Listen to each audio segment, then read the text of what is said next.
കാക്ക ഒരിക്കലും ഒരു സൗന്ദര്യമുള്ള പക്ഷിയല്ല അല്ലെ, അല്ലെങ്കിൽ കോഴിയോ മയിലോ അങ്ങനെയൊന്നും അല്ലെ, അതൊന്നും സൗന്ദര്യമുള്ളവർ ഇപ്പുറത്ത് നിൽക്കുമ്പോൾ അപ്പോ ഒന്ന് ഈ കാക്ക എല്ലായിടങ്ങളിലും കാണാം. ഇദ്ദേഹം മനുഷ്യരുമായിട്ട് വളരെ അടുത്ത് ഇടപെടുന്നതാണ്.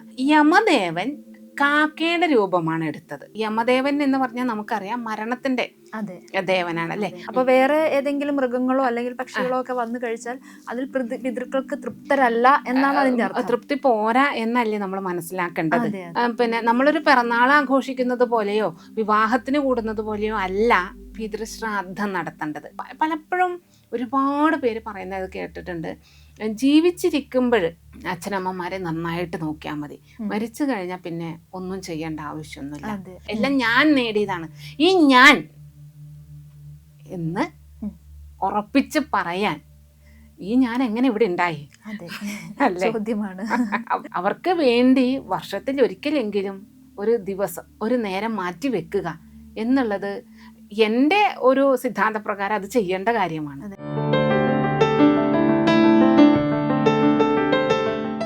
ദക്ഷിണായനത്തിലെ ആദ്യത്തെ അമാവാസി കർക്കിടകവാവ്. ഹൈന്ദവരായ നമ്മുടെ പ്രിയപ്പെട്ടവർ അന്നത്തെ ദിവസം അവരുടെ പൂർവികരെ സ്മരിക്കുകയാണ്. അതെ, അവസാനത്തോളം അവരെ നന്ദിയോടെ ഓർത്തുകൊള്ളാം എന്നൊരു വാഗ്ദാനം ചെയ്യുകയാണ്. ഇന്ന് നമ്മളോടൊപ്പം ശാരദ അന്തർജനമാണുള്ളത്. മാഡം നമസ്തേ. നമസ്തേ. ഈ വാവ് ബലിയിടുമ്പോൾ കാക്കയ്ക്ക് ഒരു നല്ലൊരു റോളുണ്ട്. എന്തുകൊണ്ടാണ് കാക്ക എന്ന് പറഞ്ഞ ഒരു പക്ഷി അതിൽ വന്നത്?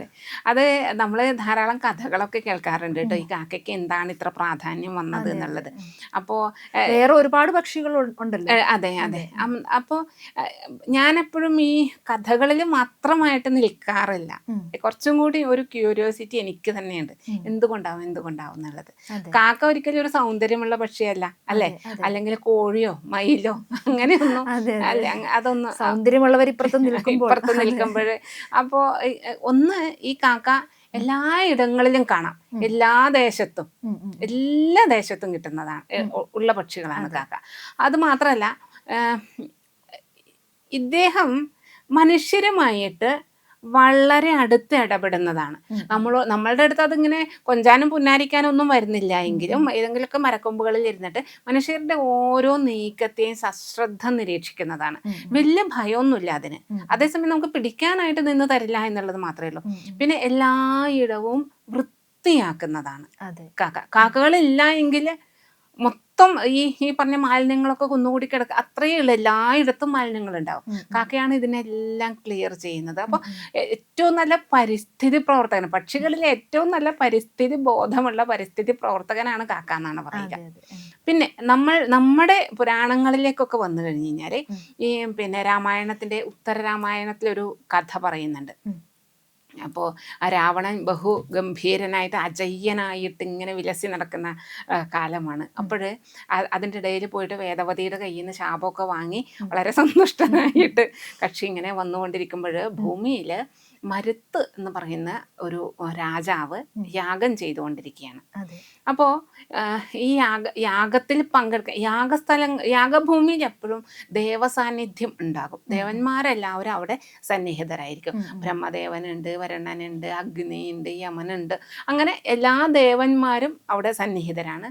അപ്പോഴാണ് ഈ കക്ഷി പുറപ്പെട്ടിട്ടുണ്ട്, ഈ യാഗസ്ഥലത്തേക്ക് പുറപ്പെട്ടിട്ടുണ്ട് എന്നുള്ള വിവരം കിട്ടുന്നത് രാവണൻ. അപ്പോൾ രാവണനെ അറിയാലോ, ഒരു ദേവന്മാരെ ഇന്ദ്രന്റെ കയ്യിൽ നിന്ന് വലിയ വരങ്ങളൊക്കെ വാങ്ങിയിട്ട് വലിയ ശക്തിമാനായിട്ട് വിരാജിക്കുന്ന ഒരു കാലമാണ്. അപ്പോൾ ഈ രാവണൻ വന്നു കഴിഞ്ഞാൽ പിന്നെ ദേവന്മാർക്ക് ഒരു രക്ഷയും കിട്ടില്ല. ദേവന്മാർക്ക് അവരെ ഈ രാവണനെ ജയിക്കാനുള്ളതൊന്നും ശക്തിയൊന്നും ഒന്നുമില്ല. അപ്പൊ അതുകൊണ്ട് തന്നെ രാവണൻ വരുന്നുണ്ട് എന്ന് കേട്ടപ്പോൾ ഇവിടെ ഒരു യുദ്ധഭൂമി, യാഗഭൂമിയാണിത്, ഇതൊരു യുദ്ധഭൂമിയാകാനുള്ള സാധ്യതയുണ്ട്. അത് പാടില്ല, യാഗം കൃത്യമായിട്ട് നടക്കണം, അതിന് ഒരു വിഘ്നങ്ങളും വരാൻ പാടില്ല എന്നുള്ളത് കൊണ്ട് ഈ ദേവന്മാരെല്ലാം പല രീതിയിലുള്ള പക്ഷികളുടെയും മൃഗങ്ങളുടെയും, അപ്പോൾ ചില ദേവന്മാര് പല്ലിയുടെയൊക്കെ രൂപം സ്വീകരിച്ചു എന്നാണ് പറയുന്നത്. അപ്പോൾ അങ്ങനെ ഓരോരുത്തരും ഓരോരോ ജീവികളുടേതായിട്ടുള്ള രൂപങ്ങൾ സ്വീകരിച്ചു, ദേവന്മാർ സ്വന്തം രൂപം മാറി. അപ്പോൾ യമദേവൻ കാക്കയുടെ രൂപമാണ് എടുത്തത്. അപ്പോൾ ഈ കാക്കയുടെ രൂപം പൂണ്ടപ്പോൾ പൂർണ്ണമായിട്ടും കാക്കയായി മാറി. അപ്പോൾ കാക്കയുടെ സ്വഭാവങ്ങൾ രീതികളെല്ലാം ഇദ്ദേഹത്തിന് മനസ്സിലാവുകയും ഇദ്ദേഹത്തിന് ആ കാക്കകളോട് വലിയ ബഹുമാനം വന്നു.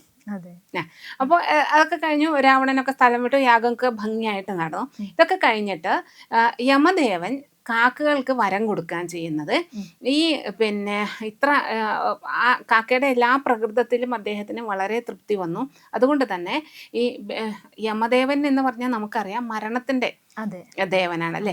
അതല്ലെങ്കിൽ മറ്റു രീതിയിൽ പറഞ്ഞാൽ നമ്മളെ ഈ ഭൂമിയിലെ ദുരിതത്തിൽ നിന്നും ഉയർന്ന തലത്തിലേക്ക് നമ്മളെ കൊണ്ടുപോകാൻ നിയോഗിക്കപ്പെട്ട ദേവനാണ് യമദേവൻ. അപ്പോൾ അദ്ദേഹം പറഞ്ഞത് പിന്നെ ഈ ഭൂമിയിൽ മരിച്ചു പോയിട്ടുള്ളവർക്ക് വേണ്ടി, മരിച്ചു പോയവരെ സ്മരിച്ച് ആര് എന്ത് കർമ്മം ചെയ്തു കഴിഞ്ഞാലും, ആരെന്ത് ഭക്ഷണം നൽകിയാലും അത് ആദ്യം ഭുജിക്കുന്നത് നീ ആയിരിക്കും. മാത്രല്ല, നീ ഭുജിച്ചു കഴിഞ്ഞാൽ മാത്രമാണ് അത് പിതൃക്കൾക്ക് തൃപ്തിയാവുക. നീ ഭക്ഷിച്ചു കഴിഞ്ഞാൽ അത് പിതൃക്കൾ ഭക്ഷിച്ചതുപോലെ തന്നെ ഉള്ള ഫലമായിരിക്കും ഉണ്ടാവുക എന്ന് പറഞ്ഞ് കാക്കകളെ അനുഗ്രഹിക്കുന്നുണ്ട്. അതാണ് കാക്കയ്ക്ക് കൊടുക്കുക എന്നുള്ള ഒരു സമ്പ്രദായം നമ്മുടെ ഇടയിൽ വന്നിരിക്കുന്നത്. ഇങ്ങനെയാണ് കഥ. ജ്യോതിഷ സംബന്ധിയായ കൂടുതൽ വീഡിയോകൾക്കായി പുണ്യം ബൈ ഇന്ത്യ ലൈവിന്റെ ഈ ചാനൽ സബ്സ്ക്രൈബ് ചെയ്യാൻ മറക്കരുത്. ബെല്ലൈക്കണും കൂടെ അമർത്തണേ. ഇതുപോലെ ചില സമയങ്ങളിൽ നമ്മൾ ബലി ഇടുമ്പോഴത്തേക്ക് കൈകൊട്ടി വിളിക്കുവാണല്ലോ പതിവ്. അങ്ങനെ വിളിച്ചു കഴിയുമ്പം കാക്കകൾ വരാറില്ല. പകരം വേറെ എന്തെങ്കിലും അങ്ങനെ എന്തെങ്കിലും ഒരു ദോഷമുണ്ടോ വേറെ ഏതെങ്കിലും? നമ്മളിപ്പോ പറഞ്ഞ കഥയിൽ നിന്ന് അതല്ലേ നമുക്ക് മനസ്സിലാവുക. അതായത് ആദ്യം വന്ന് കഴിക്കേണ്ടത് കാക്കയാണ് എന്നും കാക്കകൾ കഴിച്ചാലാണ് പിതൃക്കൾക്ക് തൃപ്തി ഉണ്ടാവുക എന്നുമാണ്. അപ്പൊ വേറെ ഏതെങ്കിലും മൃഗങ്ങളോ അല്ലെങ്കിൽ പക്ഷികളോ ഒക്കെ വന്നു കഴിച്ചാൽ അതിൽ പിതൃക്കൾക്ക് തൃപ്തരല്ല എന്നാണ് അതിന്റെ അർത്ഥം. തൃപ്തി പോരാ എന്നല്ലേ നമ്മൾ മനസ്സിലാക്കേണ്ടത്. അതാണ്. അപ്പോ ഇത് പറയുമ്പോഴേക്കും കുറച്ചും കൂടി ഈ പറഞ്ഞ കുറച്ച് നമ്മളൊരു സൈക്കോളജിയും ഇതെല്ലാം ഈ ജ്യോതിഷം നമ്മൾ കൈകാര്യം ചെയ്യണമെന്നുണ്ടെങ്കിൽ എല്ലാ ശാസ്ത്രങ്ങളുടെയും ബേസിക് കാര്യങ്ങൾ നമ്മൾ അറിഞ്ഞിരിക്കണം. അപ്പോൾ നമ്മൾ പിതൃകർമ്മം അഥവാ പിതൃകർമ്മത്തെ ശ്രാദ്ധകർമ്മം എന്നാണ് പറയുക. ഏറ്റവും ശ്രദ്ധയോടുകൂടി ചെയ്യേണ്ടത് എന്നാണ് ശ്രാദ്ധം എന്ന വാക്കിന്റെ അർത്ഥം. അത് പിന്നെ നമ്മളൊരു പിറന്നാൾ ആഘോഷിക്കുന്നത് പോലെയോ വിവാഹത്തിന് കൂടുന്നത് പോലെയോ അല്ല പിതൃശ്രാദ്ധം നടത്തേണ്ടത്. പൂർണ്ണമായും തലേ ദിവസം കുളിച്ച് ഒരിക്കലെടുത്ത്, അതായത് മത്സ്യമാംസാദികളെല്ലാം ഉപേക്ഷിച്ച് ഒരിക്കൽ ആ ഒരു അരിയാഹാരവും അതൊക്കെ അവരവരുടെ ഒരു ആചാരപ്രകാരം സമ്പ്രദായ പ്രകാരം ഒക്കെയാണ് ചെയ്യുക. കാരണം ചിലര് ഈ ഒരിക്കലെടുക്കുക എന്ന് പറഞ്ഞാൽ ചിലര് ഒരു നേരം മാത്രം അരിയാഹാരം കഴിക്കുന്നവരുണ്ട്. മറ്റു ചിലര് നമ്മളുടെ പ്രധാന ഭക്ഷണം ചോറായിരുന്നുവല്ലോ, ഇപ്പോഴല്ലേ അതിൽ നിന്നൊക്കെ മാറിയത്. അപ്പോൾ ചോറ് കഴിച്ചാലാണ് നമ്മുടെ ശരീരത്തിന് ഏറ്റവും സുഖം എന്ന് വിശ്വസിച്ചിരുന്ന ഒരു കാലമുണ്ട്. ഇത് കഴിച്ചാലേ തൃപ്തി വരുള്ളൂ. അങ്ങനെയുള്ള കാലങ്ങളിൽ ഈ ഒരു നേരം മാത്രം ചോറ് കഴിക്കുകയും ബാക്കി നേരം മറ്റെന്തെങ്കിലും പഴങ്ങളോ അല്ലെങ്കിൽ ഈ എൻ്റെയൊക്കെ ചെറുപ്പത്തിൽ ഞാൻ കണ്ടുവന്നിരുന്നത് അച്ഛനൊക്കെ ഉള്ളപ്പോൾ ദോശയോ അല്ലെങ്കിൽ അങ്ങനെ എന്തെങ്കിലും, അത്രയേ ഉള്ളൂ. ചോറായിട്ട്, അതായത് ധാരാളം വിഭവങ്ങൾ വയറ് നിറച്ച് കഴിച്ച് അങ്ങനെയല്ല. ഞാൻ ഇങ്ങനെ ഒരു വ്രതത്തിലാണ്, നാളെ എനിക്ക് പിതൃക്കൾക്ക് വേണ്ടി കർമ്മങ്ങൾ ചെയ്യേണ്ട ദിവസമാണ് എന്ന മുഴുവൻ ശ്രദ്ധയും പിതൃക്കളിലേക്ക്, എൻ്റെ മരിച്ചു പോയിട്ടുള്ളതായിട്ടുള്ള എൻ്റെ ബാന്ധവരിലേക്ക്, അല്ലെങ്കിൽ ഒരു വ്യക്തിയെ ഉദ്ദേശിച്ചിട്ടാണെങ്കിൽ ആ വ്യക്തിയിലേക്ക് നമ്മൾ സമർപ്പിക്കുക ചെയ്യുന്നത്. അപ്പോൾ പിറ്റേ ദിവസവും രാവിലെ മുങ്ങി കുളിച്ച് പലപ്പോഴും ഈറനോടുകൂടി തന്നെയായിരിക്കും ഈ ശ്രാദ്ധകർമ്മങ്ങൾ ചെയ്യുക. അത് ഒട്ടും അശുദ്ധി വരാൻ പാടില്ല.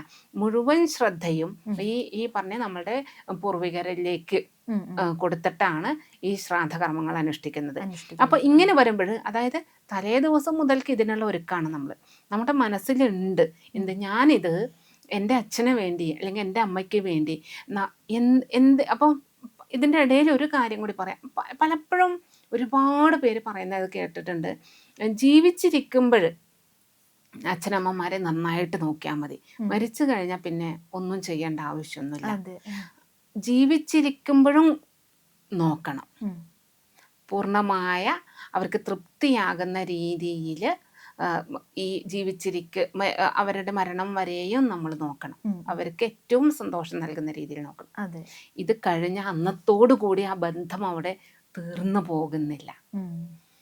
ഒരു 30-ൽ പരം തലമുറകളോളം ശക്തമായിട്ട് നമ്മളുടെ ഈ എന്താ പറയുക, നമ്മുടെ കോശങ്ങൾ, ബീജങ്ങൾ ഇതൊക്കെ ഇങ്ങനെ കൈമാറി കൈമാറി എത്രയോ ലക്ഷം തലമുറ വരെ പോകുമെന്നാണ് പറയുന്നത്.